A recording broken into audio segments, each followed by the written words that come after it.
आवाज़ की दुनिया के दोस्तों, स्वागत है आपका YouTube channel the account master में।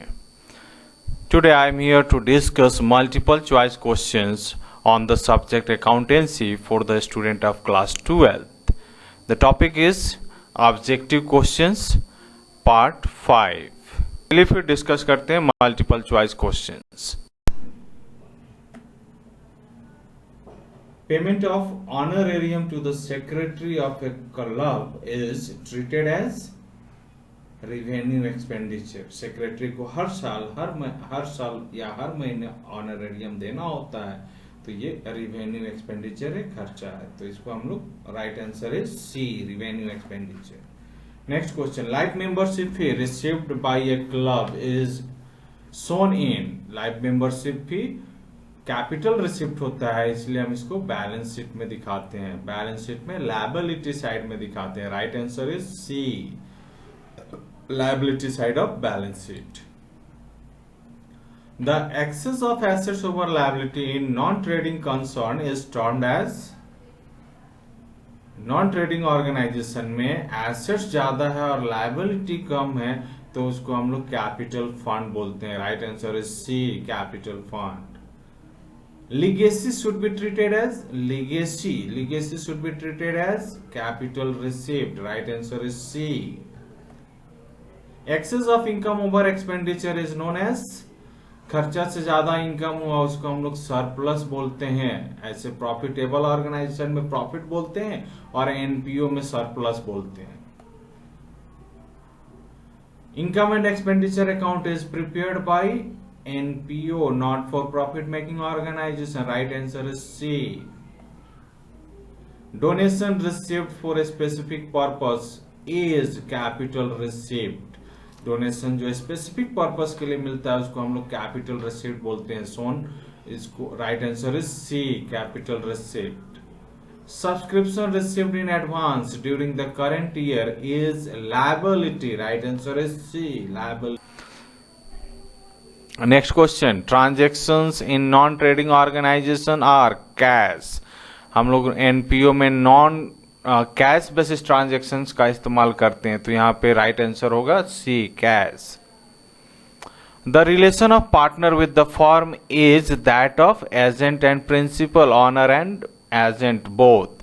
तो पार्टनर का रिलेशन एजेंट की तरह होता है, तो right answer is owner and partner both. Number of partner in a partnership firm में बी, तो मैक्सिमम कितने होने चाहिए? 5050। Right answer is C, maximum 50। Number of partner in a partnership firm में बी मिनिमम कितना होना चाहिए? तो minimum 2। Right answer is C, minimum 2। Liability of partner is unlimited. Right answer is C, unlimited. Preparation of partnership agreement is necessary, voluntary है। Right answer is C. Voluntary मतलब it is depend upon the partners, they if they want to made agreement they made, otherwise they do not made, it's not necessary और compulsory, it is voluntary. Right answer is C, voluntary. Partnership deed is also called article of partnership. Right answer is C, article of partnership. In the absence of partnership deed, interest on capital is allowed? No, no interest is allowed. Partnership deed नहीं रहने पे सिर्फ interest on loan दिया जाता है और कुछ नहीं दिया जाता है, तो इंटरेस्ट ऑन कैपिटल नहीं दिया जाएगा। Right answer is interest is allowed. In the absence of partnership deed, interest on drawing is charged? No, interest on drawing is not charged. Drawing पे इंटरेस्ट ना देना है, लेना है, और ना इंटरेस्ट पे पार्टनर के कैपिटल पे इंटरेस्ट देना है in the absence of partnership deed.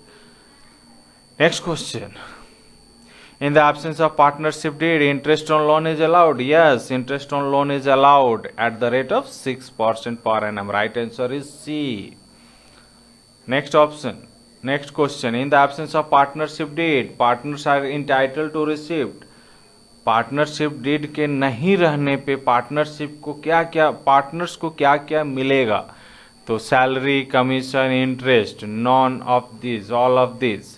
तो आंसर है in the absence of partnership partners are not entitle to receive, partners को क्या नहीं मिलेगा, तो सैलरी नहीं मिलेगा, कमीशन नहीं मिलेगा, इंटरेस्ट ऑन कैपिटल भी नहीं मिलेगा, मतलब तीनों नहीं मिलेगा। Right answer is D, all of these. Question number 20, a joint stock company is a artificial person, man made person होता है। Right answer is C, artificial person. Equity share holders are the owners of the organization. Right answer is C. The liability of members in a company is limited. Right answer is C, limited होता है। Maximum number of member in a private company is, right answer is C, 200। 200 होने चाहिए private company में maximum number of members. Next question is share holders receive from the company, share holders को क्या मिलता है, dividend मिलता है। Right answer is C, dividend. Next question, company में इश्यू, कंपनी क्या इश्यू कर सकता है, तो शेयर इश्यू करता है, इक्विटी शेयर भी करता है, प्रेफरेंस शेयर भी करता है, और साथ में डिवेंचर भी करता है। तो answer is D, all of the above. To whom dividend is given at the fixed rate in a company, company में डिविडेंड किसको फिक्स्ड रेट में देते हैं, तो सबसे पहले ऐसा जाने कि डिविडेंड शेयर होल्डर्स को मिलता है और फिक्स्ड रेट में प्रेफरेंस शेयर होल्डर्स को मिलता है। तो right answer is preference share holders को कंपनी में फिक्स्ड रेट में डिविडेंड मिलता है। Right answer is C. Question number 27, share application account is in the nature of, share application account का नेचर पर्सनल अकाउंट होता है। तो right answer is C, personal account. Share allotment account is in the nature of personal account. Right answer is C, personal account. Discount allowed on the reissue of forfeiture share is debited to share forfeiture account. Right answer is C, share forfeiture account. Cash flow statement is prepared from balance sheet, PL account and additional information. तीनों को मिला करके cash flow statement बनता है। Then the right answer is D, all of the above. Debenture holders receive, debenture holders को क्या मिलता है, इंटरेस्ट मिलता है फिक्स्ड रेट में। Right answer is C, interest. Debenture application account is in the nature of personal account. Right answer is C, personal account. I hope the above multiple choice question is highly beneficial to the student of commerce. Thanking you. Be happy and make someone happy. Have a great day. Thank you.